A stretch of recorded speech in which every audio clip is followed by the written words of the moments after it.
The COVID-19 pandemic has caused a lot of challenges for all levels of government, including municipal governments. Joining me now to talk a little bit more about it is Lethbridge Mayor Chris Spearman. Welcome back to BCN. Thank you, Hal. It's always a pleasure to be here. So let's talk about, first of all, for a lot of us homeowners, no planned property tax increase of 1.82%. So we're celebrating that. Unfortunately, it's because of the COVID-19 pandemic. But next year, are we going to see a double whammy? Maybe 2 plus 1.82%? I'm hopeful that we won't. We recognize with COVID-19 that it's really impacted the ability of businesses and individuals to pay their property taxes. So we've done a couple of things. One, we've canceled the planned increase for this year, the 1.82, and we've deferred the payment date from June the 30th to October the 1st for those that cannot pay, those that maybe need a little more time.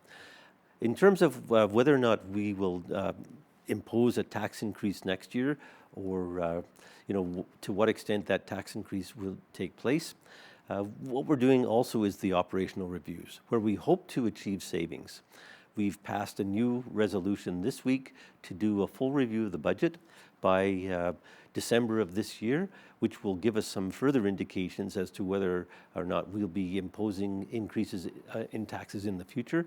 But certainly, if the operational reviews begin delivering results, there's an opportunity to possibly defer future increases.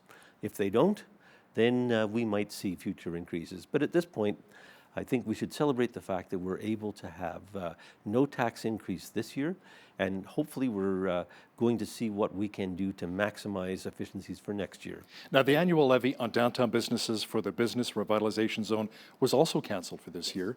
Now, are you seeing some negative feedback on that from taxpayers, or has the response been favorable to see our downtown businesses get a little extra help during this pandemic? We've had no reaction at all from taxpayers, but we did hear from businesses and from the downtown BRZ that if we could cancel the additional tax levy this year, that would be another thing that would help downtown businesses. It only applies to businesses in the downtown, and we were able to find funding to cover their budget from another resource. So it came from the heart of the city budget, who volunteered the money because their activities would be canceled this year. Let's talk about reopening the 4-year city budget and setting up a committee to look at post-COVID-19 and the recovery economically for Lethbridge. How is that looking? Paint us a picture. Well, those are two different things. The committee to review the budget is basically all of council, and that's what we'll be doing by December of this year. The other committee has actually had its first meeting today, and so we've created 3 subcommittees, and we've divided our council members up on those 3 subcommittees, and there will be a 4th subcommittee, which will be the city corporate. But the 3 subcommittees are economic and business recovery, stimulus funding and financial stability, and social planning and community well-being. We want to work with existing organizations like the Chamber of Commerce and Economic Development Lethbridge. We want to get their input into our committees on a regular basis. That committee will meet once a week for perhaps as long as a year. We've got to get through the COVID crisis, and we have to begin implementing. We see this as additional work to what we're already doing on Lethbridge City Council, that this whole COVID-19 response is going to be a major initiative that's going to take extra resources, and we need to be able to work with the community to achieve solutions. Have you heard from business owners as well, Mayor Spearman, who've said, you know what, I couldn't afford to remain closed anymore, and I'm closing for good? You know, that happened with a few businesses here in Lethbridge. Have you heard from those business owners? Have they reached out to you? They haven't reached out to us, but we have heard from organizations like the Chamber and Economic Development Lethbridge that as many as 25% of small businesses may not survive COVID-19, depending on how long it goes. So we're seeing the 3-phase openings, and we're getting complaints from businesses that aren't in the early stages, saying, why aren't we in the early stages? Of course, not included, right? Yeah, and that's a provincial decision. So that's worked out with the provincial medical officer of health and the premier and the government of Alberta. So they're working on those stages, and they should be advocating for themselves. In every case, The business owners are the experts in their own business. And in every case where businesses are opening, they have to have a plan that's going to protect their employees and the public if they're delivering services. Well, some business owners we've spoken with as well, especially some of the hair salons here in town, said, you know what, we're allowed to reopen right now, but we're not prepared. We don't want to just yet. Right. Right. So we understand how that happens, and businesses are looking for surety as well. Some of them need to order supplies. Some of them are low on inventories. Anybody in the food business really has to have about a 10 days notice before they can open up their business again. So there are specifics to those businesses, and we trust the experts, the people who are actually running those businesses, to advocate for themselves to their provincial representatives and make sure they make a good case for saying that they can open safely and protect their customers and employees. Now, speaking of opening, Mayor, many outdoor recreation activities are good to go with the province's phase one, relaunching the economy and so forth, but the city has not reopened the playgrounds and picnic shelters yet. What are the reasons behind that? Well, the challenge behind picnic shelters and playgrounds is, of course, touching and maintaining cleanliness. How do we sterilize the equipment after every use? So there are guidelines that are coming from the province, but they've only just been announced this week. But the onus is on the municipality at the moment to make sure that the playground equipment, for example, is sanitary after every use. So if you have different children who aren't in the same family using the playgrounds, how do you keep them separated? And then when one family leaves and another one comes, who's on hand to sterilize the equipment? So we will be working on how playgrounds open, and we will be looking at how we can make sure we can keep everyone safe. So the onus might come down to families, making sure each and every one that uses playground equipment or picnic shelters self-sterilizes before they use it. So again, it's going to mean everyone has to cooperate.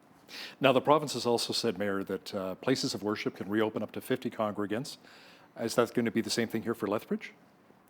Those rules are province-wide, and of course, everyone who opens up has to have a plan. They have to make sure that plan's available, and they have to communicate it to the people that are using the places of worship. Now, last month, the Alberta Law Enforcement Review Board sent a directive to the Lethbridge Police Commission to reopen and look into a complaint of harassment and bullying against Interim Police Chief Scott Woods. They stated that the Lethbridge Police Commission did not properly fulfill its oversight duties in response to an officer's complaint against Woods. Now, you sit on the Police Commission, and your commission chair, Simon Griffiths, in so many words, admitted that the commission actually dropped the ball in this case. What are your thoughts? Well, this is a complex human relations and human resources issue. What we had was a number of changes on the commission, and of course we had a change in police chief. So that made the situation much more complex. And so if we faulted at the police commission level in any way in terms of the procedures, those will be reviewed. But certainly there was no, I would say, with these complex issues, they are subject to external review, and it looks like the commission will do this again and take a look at the steps that it followed. How much would this potentially taint Scott Woods' name of removing the interim title and making him full-time police chief? These allegations. I think we want to be objective in both assessing the concerns of the complainant, and we also want to be objective in terms of the work that the chief is doing. So there are many things that are beyond the chief's control. There are many good things that Chief Woods has put in the crime suppression team. He's innovative, he's open, he's honest. So I think we have to look at these situations. We have to look at the big picture, and we have to look at these individual situations in ways where we identify if things have to be corrected, then we put in processes to correct them. Let's talk about the debate over privatizing the ENMAX Centre or retaining city ownership. There's also talk of potentially charging for parking as well, right? Yep. To help offset the cost. Let's talk a bit about that. Well, again, it's part of the operational reviews. It was part of the recommendations from KPMG that we look at selling the ENMAX to a private operator. We've had a report come back to council saying that the current model is a good one, that the operators of the ENMAX could move to a more profit-based model. But at the same time, we're receiving offers from private individuals who operate arenas and similar facilities elsewhere. So we will be open to that and see how the city can do better financially under which model. With respect to the fee for parking, the challenge right now is we have a parking lot at the ENMAX, and that parking lot is in rough condition. And we've never had a revenue source to maintain that parking lot. So it has to come out of taxation if we don't have a revenue source. And the cost is significant. It's in the millions of dollars to resurface and repair that parking lot. So maybe And a $5 parking fee would help in that regard? certainly if we began charging for parking, future maintenance could come out of that $5 fee.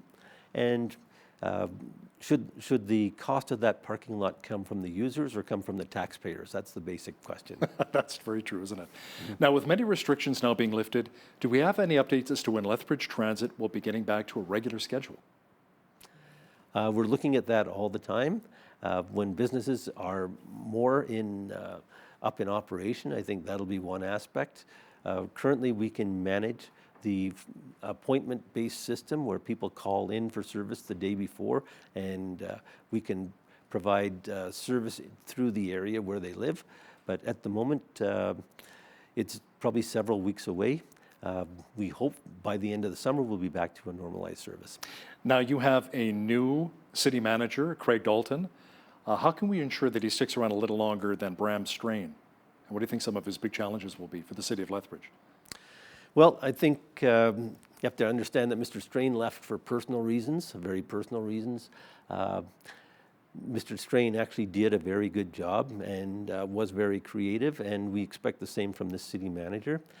We interviewed the same types of people, and we've had a lot of interest in people wanting to be the city manager in Lethbridge. So the people we were interviewing were deputy ministers and assistant deputy ministers at provincial and federal government levels. So we want people who understand the concept of serving strategically and not being part of the existing organization. So they will be reporting to Lethbridge City Council, but they will be directing basically the employees of Lethbridge, of the city of Lethbridge. So that's the principle that we want to get. We want to have a more united system, but at the same time an objective system that has accountability for the city manager back to council. What's interesting, though, is you went all the way out to Victoria, Prince Edward Island, almost the other end of the country. Couldn't you find anybody locally or somebody within Alberta or Western Canada? No, it was a national search. And of course, there were hundreds of applicants. We had to look at some of the best applicants, and we developed a short list, and then we had a double phase interview process. And Mr. Dalton is certainly highly recommended. He has wonderful experiences as a deputy minister in New Brunswick and in Prince Edward Island. He worked of course, at the federal level as the federal ombudsman for veterans, and certainly has had high-profile positions. He was the commander of Canadian Forces Base Gagetown, and so we think that he has all the assets that are needed to be an effective city manager at the city of Lethbridge. COVID-19 pandemic has kind of put the opioid crisis on the back burner. We don't hear about it as much, but it's still in existence and it's still an issue here in our city. What's new that's being addressed to tackle the drug crime and the drug problems here in our city? We really haven't had anything new, and I'm anticipating with warmer weather that issue is going to become more predominant again. Our challenge from the very beginning was we didn't have a detox facility, we didn't have an intox facility, and so we were unable to keep up with the doubling of the drug crisis that was affecting every city in Western Canada. So we now have an 8-bed detox facility that is available by physician referral at the Lethbridge Regional Hospital. And we have returning the homeless shelter into an intox facility. That will help. But I anticipate that the effects of the drug crisis are not going away anytime soon. Our city has always been behind the others in terms of the resources that are needed to deal with the drug crisis. In general, our addiction and recovery organizations haven't been successful I think in some cases for cultural reasons, the people who needed to go into those facilities for some reason weren't willing to, and we need to make sure that we solve that problem. And we don't have any place for meaningful daily activity where we can direct people. So until that occurs, we will have people drifting through the city. Have you heard from the province yet, Mayor Spearman as well, about potentially shutting down the SCS at Arches or moving it? We haven't heard formally, but... Informally, talk to me. No, we haven't heard informally. The challenge is, of course, it's federally approved and provincially funded. Yeah. The province is looking at a $20 billion deficit or more. There could be funding cuts in any areas, could affect anything, any operation. And the city's not going to pick up the slack when it comes to funding, right? No, we aren't, and we never have. Our challenge will be dealing with the unintended consequences. So if it shuts down, we probably will have massive needle debris.